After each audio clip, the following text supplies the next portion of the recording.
Hello दोस्तों मेरा नाम दीपक पाल है और आज हम पैट का 2022 का थर्ड शिफ्ट का पेपर करेंगे जो कि है 16/10/2022 का प्रथम पाली। हड़प्पा सभ्यता के दौरान डांसिंग गर्ल नर्तकी की कांच से प्रतिमा बनाने के लिए डैश तकनीकी का इस्तेमाल किया गया था। मोम लोपी ढलाई कास्टिंग, जिसे कहते हैं lost wax casting. Gautam Buddha को ज्ञान किस नदी के तट पर प्राप्त हुआ? निरंजना।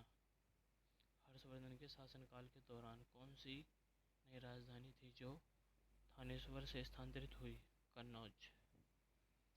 किस सेना की ताकत छापामार गुरिल्ला रणनीति थी? मराठा। ब्रिटिश ने किस भाषा को भारतीय समाज में प्रस्तुत करने की उत्सुकता दिखाई? इंग्लिश। पूर्ण स्वराज की मांग करने वाले प्रथम कार्यकर्ता का नाम? हसरत मोहानी। किसे स्वदेशी आंदोलन का प्रमुख कारण माना जाता है? बंगाल को विभाजन करने का निर्णय। खिलाफत मुद्दे को उठाने के महात्मा गांधी के निर्णय के पीछे मुख्य कारण था। खिलाफत मुद्दे को उठाने के महात्मा गांधी के निर्णय के पीछे मुख्य कारण था। किसे स्वदेशी आंदोलन का प्रमुख कारण माना जाता है? बंगाल को विभाजित करने का निर्णय। खिलाफत मुद्दे को उठाने के महात्मा गांधी के निर्णय के पीछे मुख्य कारण हिंदुओं और मुसलमानों के बीच अधिक एकता लाने के लिए। भारत सरकार अधिनियम 1935 के प्रावधानों में ब्रिटिश सरकार के अंतिम अधिकार का एक उदाहरण कौन सा था? प्रांतीय सरकारों पर गवर्नर के विशेष शक्तियाँ। फॉरवर्ड ब्लॉक की स्थापना किसके द्वारा की गई थी? सुभाष चंद्र बोस की। तो रिवीजन। हड़प्पा सभ्यता के दौरान डांसिंग गर्ल नर्तकी की कांच से प्रतिमा बनाने के लिए डैश तकनीकी का इस्तेमाल किया गया था? मोम लोपी ढलाई कास्टिंग। गौतम बुद्ध को ज्ञान किस नदी के तट पर प्राप्त हुआ? निरंजना। हर्षवर्धन के शासनकाल के दौरान कौन सी नई राजधानी थी जो थानेश्वर से स्थानांतरित हुई? कन्नौज। किस सेना की ताकत छापामार गुरिल्ला रणनीति थी? तो मराठा। ब्रिटिश ने किस भाषा को भारतीय समाज में प्रस्तुत करने की उत्सुकता दिखाई? इंग्लिश। पूर्ण स्वराज की मांग करने वाले प्रथम कार्यकर्ता का नाम लिखिए।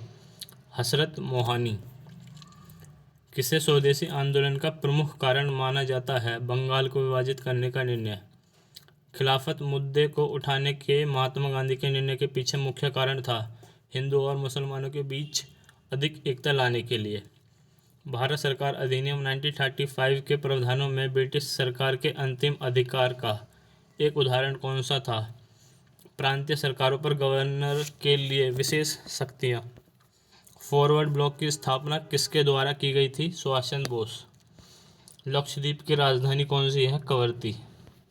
भारत में किस स्थान पर दिन और रात के तापमान में व्यापक अंतर पाया जाता है? थार डेजर्ट। विश्व को कितने प्रमुख काल क्षेत्र टाइम जोन में विभाजित किया गया है? 24। विश्व को कितने प्रमुख काल क्षेत्र टाइम जोन में विभाजित किया गया है? 24। कौन जनसंख्या परिवर्तन का घटक नहीं है? मोर्बिडिटी रुग्णता। रुग्णता। कौन जनसंख्या परिवर्तन का घटक नहीं है? मोर्बिडिटी। उस जंगल का नाम बताइए जिसे पृथ्वी ग्रह के फेफड़े के रूप में जाना जाता है? अमेज़न वर्षा वन।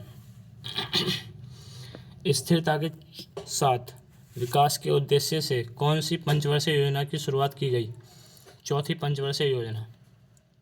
जिसमें व्यक्तियों के समूह के स्वामित्व वाले व्यवसाय शामिल हैं? निजी क्षेत्र। किसे भारत में हरित क्रांति के जनक के रूप में जाना जाता है? M S Swaminathan. किस अधिनियम ने बैंकों के राष्ट्रीयकरण के लिए शर्त निर्धारित की? बैंकिंग कंपनियां उपक्रमों का अधिग्रहण और हस्तांतरण अधिनियम 1917। किस अधिनियम ने बैंकों के राष्ट्रीयकरण के लिए शर्त निर्धारित की? बैंकिंग कंपनियां उपक्रमों का अधिग्रहण और हस्तांतरण अधिनियम 1970। 1991 में नई आर्थिक नीति NEP के तहत उदारीकरण और निजीकरण की पहल का प्राथमिक परिणाम कौन सा था? तो वैश्वीकरण था। रिवीजन। लक्षद्वीप की राजधानी कौन सी है? कवरत्ती। भारत में किस स्थान पर दिन और रात के तापमान में व्यापक अंतर पाया जा सकता है? तो थार डेजर्ट। विश्व को कितने प्रमुख काल क्षेत्रों टाइम जोन में विभाजित किया गया है? 24। कौन जनसंख्या परिवर्तन का घटक नहीं है?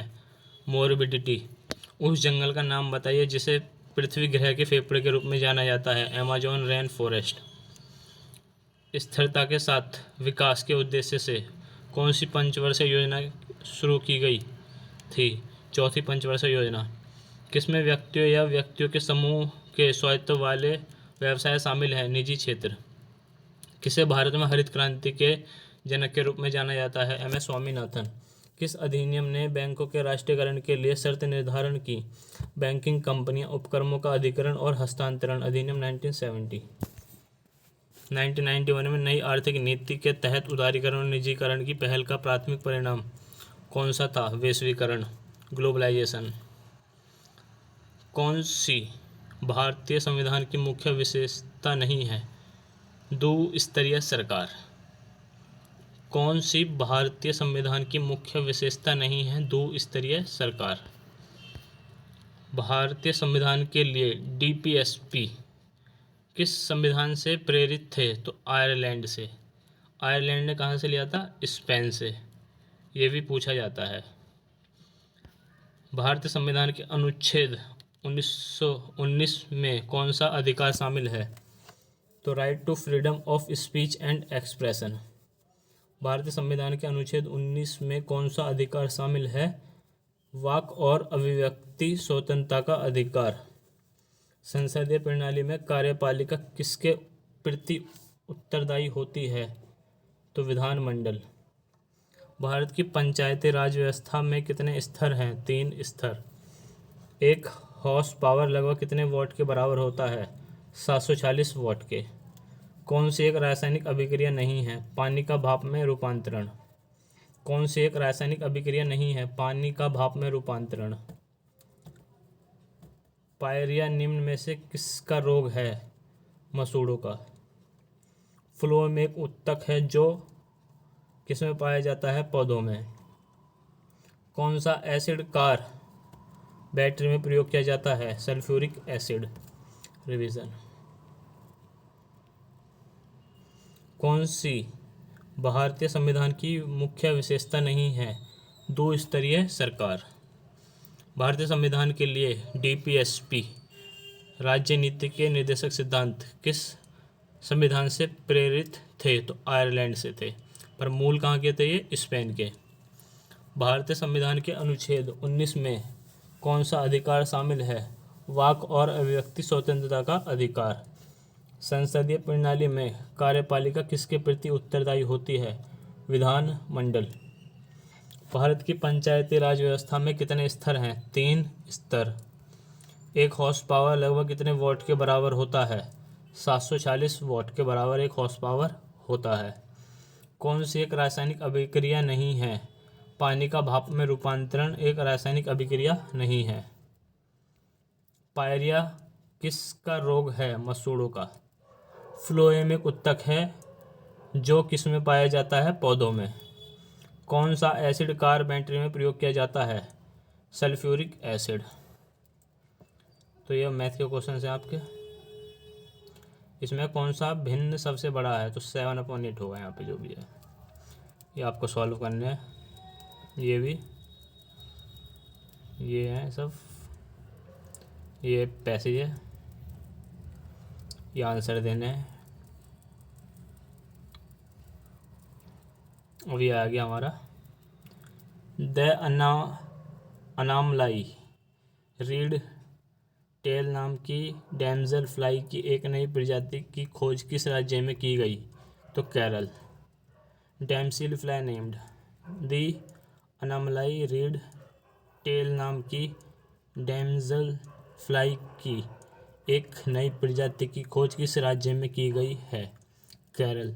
दी अनामलाई रेड टेल नाम की डैमजल फ्लाई की एक नई प्रजाति की खोज किस राज्य में की गई है? केरला। बहुत इंपॉर्टेंट है क्योंकि प्रजातियों से तो अलग ही क्वेश्चन पूछते हैं। भारतीय पारंपरिक विज्ञान पर किस देश के सर्वदलीय संसदीय समूह को आयुर्वेद रत्न पुरस्कार से सम्मानित किया गया है? तो यूके। INS तरकस ने लाल सागर में डैश नौसेना के जहाज अल्माज PC-411 और निमेर PC-413 के साथ एक समुद्री साझा अभ्यास का आयोजन किया। सूडान ने। INS तरकस लाल सागर में सूडान नौसेना के जहाज अल्माज PC-411 और निमेर PC-413 के साथ एक समुद्री साझा अभ्यास का आयोजन किया। जागृति किस क्षेत्र से संबंधित शुभंकर है? उपभोक्ता जागरूकता। जागृति किस क्षेत्र से संबंधित शुभंकर है? उपभोक्ता जागरूकता। महाराष्ट्र में स्थित औरंगाबाद का नया नाम संभाजी नगर। ये भी इम्पोर्टेंट है क्योंकि नई सिटियों के नाम पूछता है जो बदली गए हैं। महाराष्ट्र में स्थित औरंगाबाद का नया नाम संभाजी नगर। किस कंपनी ने जुलाई 2022 में भारतीय खिलाड़ियों के प्रदर्शन को बढ़ाने के लिए भारतीय ओलंपिक संघ के साथ दीर्घकालिक साझेदारी की घोषणा की? Reliance industries limited. Tata power solar ने किस राज्य में भारत की सबसे बड़ी फ्लोटिंग सौर ऊर्जा परियोजना शुरू की? केरला। हिमाचल प्रदेश में 21 दिवसीय संयुक्त अभ्यास वज्र प्रहार 2022 किन देशों के बीच संपन्न हुआ? तो वज्र प्रहार हमेशा भारत और संयुक्त राज्य अमेरिका के बीच में होता और इस बार 2022 में हिमाचल प्रदेश में हुआ था। डाक कर्मयोगी पोर्टल का उद्देश्य है लगभग 4 लाख ग्रामीण डाक सेवाओं की क्षमताओं में वृद्धि। डाक कर्मयोगी पोर्टल का उद्देश्य है लगभग 4 लाख ग्रामीण डाक सेवाओं की क्षमताओं में वृद्धि। जुलाई 2022 में कॉफ़ी वर्ल्ड ने कॉफ़ी फसलों की जलवायु प्रतिरोधी किस्मों को विकसित करने के लिए किसके साथ एक समझौता ज्ञापन पर हस्ताक्षर किए हैं? तो इसरो ने। जुलाई 2022 में कॉफ़ी बोर्ड ने कॉफ़ी फसलों की जलवायु प्रतिरोधी किस्मों को विकसित करने के लिए किसके साथ एक समझौता ज्ञापन पर हस्ताक्षर किए हैं? तो इसरो के साथ। दी अनामलाई रेड टेल नाम की डैमजल फ्लाई की एक नई प्रजाति की खोज किस राज्य में की गई है? तो केरला। भारतीय पारंपरिक विज्ञान पर किस देश के सर्वदलीय संसदीय समूह को आयुर्वेद रत्न पुरस्कार से सम्मानित किया गया है? तो यूके। INS तरकस ने लाल सागर में डैश नौसेना के जहाजों अल्माज PC-411 और निमेर PC-413 के साथ एक समुद्री साझा अभ्यास का आयोजन किया। सूडान। जागृति किस क्षेत्र से संबंधित शुभंकर है? उपभोक्ता जागरूकता। महाराष्ट्र में स्थित औरंगाबाद का नया नाम संभाजी नगर। किस कंपनी ने जुलाई 2022 में भारतीय खिलाड़ियों के प्रदर्शन को बढ़ाने के लिए भारतीय ओलंपिक संघ के साथ दीर्घकालिक साझेदारी की घोषणा की? तो Reliance industries limited. Tata power solar ने किस राज्य में भारत की सबसे बड़े फ्लोटिंग तैरता सौर ऊर्जा परियोजना शुरू की? तो केरला में है। हिमाचल प्रदेश में 21 दिवसीय संयुक्त अभ्यास वज्र प्रहार 2022 किन देशों के बीच संपन्न हुआ? भारत और संयुक्त राज्य अमेरिका। तो ये वज्र प्रहार हुआ था लेटेस्ट वाला, वो हिमाचल प्रदेश में हुआ था, भारत और संयुक्त राज्य अमेरिका के बीच में। डाक कर्मयोगी पोर्टल का उद्देश्य है लगभग 4 लाख ग्रामीण डाक सेवाओं की क्षमताओं में वृद्धि। जुलाई 2022 में कॉफ़ी बोर्ड ने कॉफ़ी फसलों की जलवायु प्रतिरोधी किस्मों को विकसित करने के लिए किसके साथ एक समझौता ज्ञापन पर हस्ताक्षर किए? इसरो। कौन सा देश भारत के साथ सबसे लंबी अंतर्राष्ट्रीय सीमा साझा करता है? बांग्लादेश। कौन सी इजराइल की राजधानी यरूशलेम। इजराइल की राजधानी यरूशलेम। 2014 में बनाया गया भारत का 29वां राज्य कौन सा है? तेलंगाना। 2014 में बना था। किस राज्य में विधान परिषद है? कर्नाटक। किस राज्य में विधान परिषद है? कर्नाटक। तो विधान परिषद सिर्फ 6 राज्यों में है, ज़्यादा बड़ी बात नहीं है इसमें। किस दिन को भारतीय वायुसेना दिवस के रूप में मनाया जाता है? तो 8 अक्टूबर को। किसे भारत का स्कॉटलैंड भी कहा जाता है? कुर्ग को। भारत का स्कॉटलैंड भी कहा जाता है कुर्ग को। कला मथुरा से स्टेलिंग की पारंपरिक कला है सांझी। डैश कला मथुरा से स्टेलिंग की पारंपरिक कला है सांझी। वॉलीबॉल किस देश का राष्ट्रीय खेल है? तो इनमें से कोई नहीं, वैसे अमेरिका का है। किस व्यक्ति ने प्रसिद्ध पुस्तक the story of my experiment with truth, तो ये तो फेमस है, महात्मा गांधी। वायुमंडल में ग्रीन हाउस गैस पृथ्वी के अधिकांश उत्सर्जन डैश को अवशोषित करती हैं जो निचले वायुमंडल को गर्म करती है। अवर्कत विकिरण। अवर्कत विकिरण। वायुमंडल में ग्रीन हाउस गैस पृथ्वी के अधिकांश उत्सर्जन डैश को अवशोषित करती हैं जो कि निचले वायुमंडल को गर्म करती है। अवर्कत विकिरण या इंफ्रारेड रेडिएशन। अब ये रिवीजन करते हैं। कौन सा देश भारत के साथ सबसे लंबी अंतर्राष्ट्रीय सीमा साझा करता है? बांग्लादेश। कौन सी इजराइल की राजधानी है? तो यरूशलेम। 2014 में बनाया गया भारत का 29वां कौन सा राज्य है? तेलंगाना। किस राज्य में विधान परिषद है? कर्नाटक।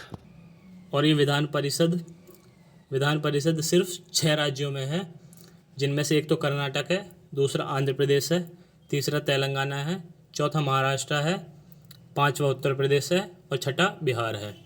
दोबारा, पहला है कर्नाटक, दूसरा आंध्र प्रदेश, तीसरा तेलंगाना, चौथा है महाराष्ट्र, 5वां है उत्तर प्रदेश और छठा है बिहार। किस दिन को भारतीय वायुसेना दिवस के रूप में मनाया जाता है? तो 8 अक्टूबर। किसे भारत का स्कॉटलैंड भी कहा जाता है? कुर्ग। डैश कला मथुरा से स्टेलिंग की पारंपरिक कला है सांझी। वॉलीबॉल किस देश का राष्ट्रीय खेल है? तो यूएसए का है ये। The story of my experiment with truth, तो ये महात्मा गांधी जी की है।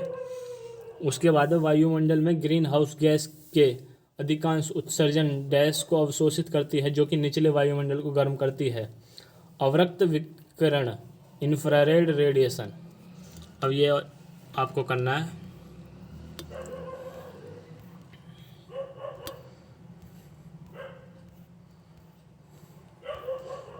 वीडियो थोड़ी सी बड़ी बन गई है, कोई नहीं, मैथ का क्वेश्चन है,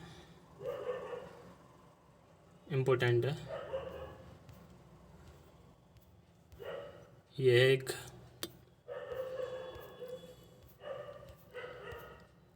ये है। अब ये ख़त्म।